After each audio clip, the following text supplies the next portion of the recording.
الفزعه.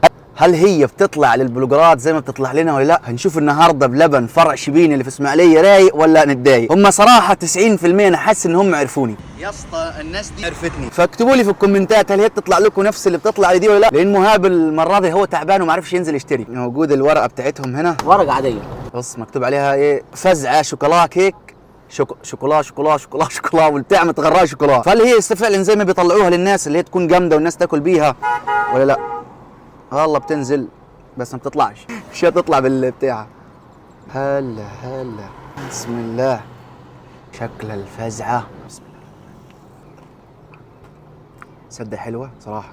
الشوكولاته اللي بره دي مش حلوه زي الشوكولاته اللي جوه، حرفيا كانك بتاكل ماتيلدا كيك. لكن موضوع الورقه ده موضوع فاشل خالص. عرفوني في الكومنتات هل هي بتطلع لكم كده. وحلوه صراحه، هي حلوه يعني اول مره في حياتي حاجه تعجبني من عند بلبن. هو اللي خلاني اشك انه هم عرفوني لما رحت، فالمفروض ان كان في دوار قدامي، بلبن دورك بيمشي واحد واحد، فلما رحت مشيت قبل الناس اللي واقفه، فما اعرفش بصراحه. لكن هي كماتيلدا كيك ب 125 جنيه بالحجم ده صراحه ولا غلطه، ما شاء الله تبارك الرحمن. اكتبوا لي بقى في الكومنتات هل هي بتطلع لكم زي كده ورايكم فيها ايه. وبس زي ما بقول لكم دايما، الاكل اذواق، اللي يعجبني ممكن ما يعجبش غيري. لا تنسوا تصلوا على النبي وتستنوني في حلقات جديده. مع السلامه.